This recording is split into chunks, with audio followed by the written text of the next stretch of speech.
Suatu saat Nabi itu kelihatan senang sekali, terus beliau ngendikan, ini ada di Musnad Ahmad. Absyiru ma'asyiral muslimin, innallaha ta'ala qad fataha lakum baban minas sama. Yaqulu absyiru ma'asyiral muslimin. Wahai orang-orang Islam, kamu harus senang. Karena innallaha ta'ala yubahi bikum al malaika. Allah membanggakan kalian kepada para malaikat. Kira-kira orang dibanggakan Allah itu wali apa enggak? Wali. Yaitu bahwa hadhil ummah, kata Allah, umat ini, umatnya Rasulullah SAW itu berstatus addu faridotan wantazoru ukhra.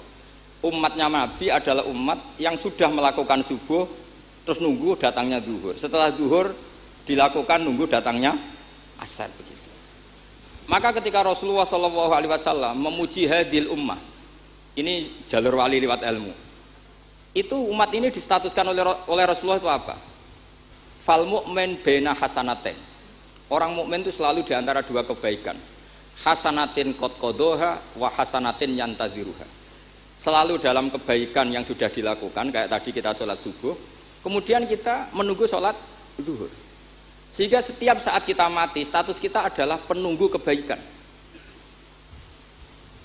Jadi ini penting saya utarakan supaya orang mukmin selalu melakukan kebaikan dan menunggu akan melakukan kebaikan lagi. Sehingga safarnya begitu terus. Perjalanannya begitu terus, dan itu bisa menjadi niat. Kemudian sebagian ulama ini dibabkan di bab niat. Kenapa orang di surga selamanya padahal amalnya berdurasi, amalnya terbatas. Misalnya kita masuk surga, amal kita paling banter kan 60 tahun, 80 tahun. Kenapa kita di surga abadal abad? Itu oleh ulama seperti Imam Suyuti dibabkan bab niat. Karena kita punya niat, punya komitmen. Lau isna abadal abad la amanna ya abadal abad. Lau syi'na abadal abad ya la sholaina abadal abad. Karena kita punya niat, andaikan kita hidup selamanya, kita akan iman selamanya. Andaikan kita hidup selamanya, kita akan sholat selamanya. Nah, kenapa orang kafir mu'adzab abadal abad padahal dia kafirnya juga terbatas?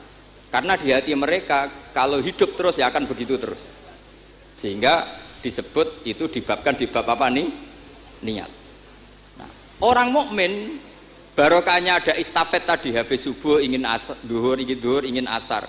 Selalu perjalanannya dari estafet melakukan kebaikan menuju estafet kebaikan yang lain.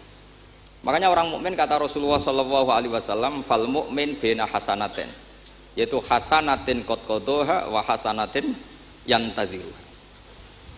Sehingga saya mohon sekali kalau jenengan sedang melakukan kebaikan harus langsung punya niat kebaikan yang lain, kebaikan yang lain.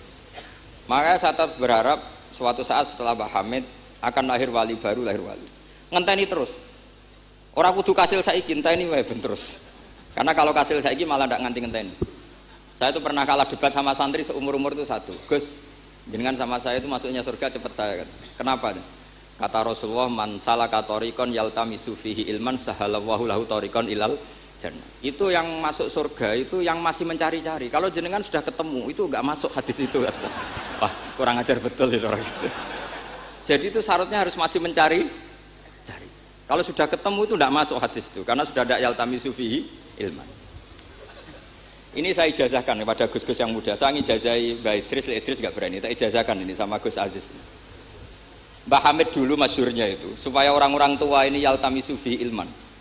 Itu yang orang-orang sepuh itu kalau sowan beliau disuruh ngapalkan Quran. Ada yang 2 tahun mati, 4 tahun mati. Sementing kata beliau, kata Mbah Hamid sini, sementing kowe nuju golek ilmu cum. Termasuk Pak De Bukhari yang orang lasem itu juga ngapalkan Quran. Ada yang 6 juz mati, 9 juz mati. Karena Mbah Hamid ingin semua orang itu yaltamisu fihi ilman, bahwa dalam kehidupan ini mencari-cari apa? Ilmu. Meskipun beliau tahu secara teori nggak sampai umurnya. Makanya kalau suwun yang sepuh-sepuh ini juga terus daftar wali nanti, terus belajar. Tapi jangan buku yang menyesatkan. Nah, kenapa begitu? Karena ulama dulu itu ingin semua orang itu melakukan hasanatin qad qadoha wa hasanatin yang taziruha. Tapi Rasulullah karena tahu kalau orang terlalu kepedean itu masalah. Terus Nabi juga ngendikan wal mu'min baina makhafatin. Orang mukmin dalam ketakutan dua. Yaitu baina ajalin qad madha la yadri mawahu qadin fihi, mawahu saniun fihi. Wa baina ajalin qad baqiya la yadri mawahu qadin fihi. Itu betapa Rasulullah itu jami'ul kalim. Orang yang kalau ngendikan itu mudah difahami. Tapi kamu jangan selalu gembira. Kamu itu punya dua ketakutan, dihimpit dua ketakutan. Yaitu ketakutan masa lalu kamu, yang kamu tidak tahu Allah akan memperlakukan kamu kayak apa. Dan ajal yang akan datang, kamu juga gak pernah tahu nanti kamu diperlakukan Allah kayak apa.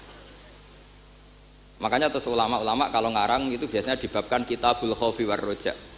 Jadi rojaknya karena al-mu'min baina hasanatin, yaitu hasanatin qad qadaha wa hasanatin yantaziruha. Tapi juga al-mu'min baina makhofatin, baina ajalin qad madha la yadri ma wallahu sani'un fihi wa baina ajalin qad baqiya la yadri ma wallahu qadin fihi. Sehingga orang Islam semuanya stabil, ada khauf, ada roja. Dan itu lagi-lagi di kitab Ihya, kitab yang dimulazamai Mbah Mun, dimulazamai Mbah Hamid. Saya sampai sekarang masih terus belajar Ihya. Nak ra iso yang ngerpek. Saya sampai sekarang masih ngerpek kitab Ithaf itu. Karena saya punya Ihya itu 4 kalau enggak 5. Cetakan Toha Putra, DKI, Darul Hadis Al-Qahirah. Saya biasanya kalau kitab induk punya sampai 4 sampai 5. Karena sering salah cetak. Kenapa dulu sering salah cetak begini? Kalau seorang ulama ngarang ditungguhi muridnya. Imam Buaiti nulis, Imam Buzani nulis, Imam Robi nulis. Mungkin karena Imam Syafi'i ngendikan misalnya yas tasfid, mungkin yang satu nulis pakai shin, yang satu nulis pakai sod. Sehingga kitab sekecil takrib itu ada wafinu sotin gak ada. Nah, karena kalau sekarang kan enggak di komputer, kalau masternya sama ya sama. Terus kalau dulu enggak, wafi ba'din nusah gak ada, wafinu sotin gak ada, karena muridnya beda. Problemnya ya nanti kalau muridnya pas geloyor ya nggak karu-karuan. Makanya ada sanad, salah petik itu jadi mati. Ada santri yang nggak pati ngalim, kitabnya dia itu Hayatun Sauda Dawaun min Kulida. Jadi kelebihan titik. Akhirnya dia cari ular hitam, Hayat itu mana nih ular, Sauda itu hitam, Dawaun min Kulida, penyembuh dari segala penyakit. Karena kitabnya pakai titik 2, dia cari ular hitam. Kebetulan itu kobra. Ya dipatok mati, ya sembuh betul, tidak sakit lagi. Ya, ya dia kitabnya dia itu Hayatun Sauda, padahal yang benar itu Habbatun Sauda. Jadi kalau salah titik itu resikonya seperti itu. Jadi Habbatun Sauda, kitabnya dia Hayatun Sauda. Nah berikutnya ini mungkin yang terakhir, ini trik jadi wali. Yang mintorikil ilm, seorang lagi mintorikil ilm.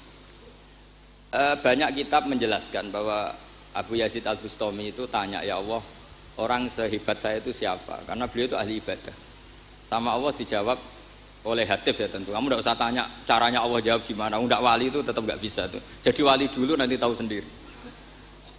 Ditunjukin temannya yang pinggirnya itu loh, teman kamu yang tidur. Kenapa ya Allah? Ini orang sama saya husnudzon, tahu bahwa saya ini baik sekali, makanya ditinggal tidur. Kalau kamu ibadah terus, jadi ada gimananya gitu sama saya. Jadi kamu jadi wali yang jalur itu aja, yang apa? Ya husnudzon itu. Sampai di Ihya itu ada makalah begini. Suatu saat zaman kalau sudah rusak, itu hatta yakuna ahsana a'malihim an-naum. Sehingga amal terbaik mereka itu tidur. Kenapa demikian? Saya pernah belajar juga sama bapak. Kalau bapak guyon tuh gini. Kan di Hikam itu ada makalah gini. Manusia itu siapa? Kata Hikam, man kanat mahasinuhu masawiyah. Manusia itu orang yang kalau baik saja buruk, apalagi pas buruk. Jadi manusia itu man kanat mahasinuhu masawiyah, fa kaifa la takunu masawihi masawiyah. Manusia itu orang pas baik saja buruk, apalagi pas buruk. Terus tak tanya bapak, kalau niku Pak, imam masjid sing istiqomah, ya apa istiqomah? Tapi ono kemungkinan yen ra ikhlas nak dimami wong liya. Sama sih itu. Imam masjid ning desa-desa itu istiqomah, kadang niate ben gak kena wong liya. Sehingga banyak alumni yang ngantri itu gak jadi imam karena sampai watuk, sampai pelo ora fase tetep mau digenti. Dalile saking istiqomah. Tapi kita kan ndak tahu mergo ditindah wong liya apa enggak kan ndak pernah tahu. Jadi manusia itu mangkanat mahasinuhu masawiyah fakih fala takunu masawihi masawiyah. Nah begitu juga misalnya orang alim, saya ini kata orang banyak itu alim, baik kan? Tapi akhirnya nggak sopan. Saya di atas Gus Zofur, di atas Gus Ali ini kan nggak sopan. Makanya tak jamin ini nggak lama-lama, karena nggak sopan tuh nggak boleh lama-lama gitu. Jadi orang itu apapun baiknya itu pasti ada sisi. Itu guyonannya orang-orang alim dulu itu sampai gitu. Man kanat mahasinuhu masawiya fakaifa la takunu masawihi masawiya. Manusia itu orang yang saat baik saja ada buruknya, apalagi pas buruk. Coba kamu fikir itu bagus karena ngeringankan hisab. Tapi ono tangga lara ora iso nulung, ono wong macam-macam ora iso nulung. Padahal fikir itu bagus. Allahumma ahyini miskinan wa amitni miskinan. Engko sugih, ya apik iso nulung wong macam-macam, tapi mesti ana sombonge ora tak tulung ora urip kono. Terus sampean takok, "Lah carane piye, Gus?" Ngaku ora gurumu kok takoki. Tapi ini mau cerita. Jadi saya tolong siapapun yang jadi wali itu pikirannya harus niru ulama-ulama dulu. Ini yang terakhir Bapak dapat ijazah dari Mbah Hamid itu gini, kalau mau ngaji atau baca apa, ya Allah, saya niat kayak niatnya Syekh Abdul Qadir apa? Al-Jilani. Itu masyhur itu ijazah Mbah Hamid. Karena kalau kita yang niat itu potensi salah. Maka numpang niatnya Syekh Abdul Qadir Jilani. Setelah saya ngaji di Sarang sama Mbah Mun, ternyata pola-pola itu dipakai. Daripada minta keliru, mendingan Allahumma inni as'aluka ma as'alaka bi abduka nabiyuka Muhammad wa asta'idzu bika masta'adza min habibuka nabiyuka Muhammad. Karena sekali doa itu keliru, itu masalah. Di Hikam itu ada cerita lucu, itu masyhur itu. Ada seorang wali tapi hamal, tukang mangkul barang di karena dia seorang wali, setelah dapat makan satu piring cukup pulang dia, karena dia tidak ingin kaya. Setelah itu ibadah terus. Lama-lama matur, ya Allah saya ini seorang wali, konsentrasi saya hanya ibadah, ngapain harus kerja jadi hamal, tukang manol. Mbok kasih rezeki yang tanpa saya kerja. Singkat cerita sama Allah ditegdir dicurigai maling, terus dipenjara. Di penjara tiap pagi dapat makan, sore dapat makan. Terus tanya, ya Allah kenapa jadinya gini? Kan kamu minta rezeki tanpa kerja. Ya di penjara itu gitu. Nah, makanya semenjak itu wali-wali itu gak berani doa karena sekali salah itu masalah. Termasuk doa minta jadi wali itu efeknya punya istri cerewet kata Gus Zafur. Karena itu satu paket katanya. Jadi wali tadi saya bikin 3 tip, Gus Zafur juga tipnya lebih keras lagi. Syaratnya harus punya istri apa tadi? Cerewet. Ya wassalamualaikum warahmatullahi wabarakatuh.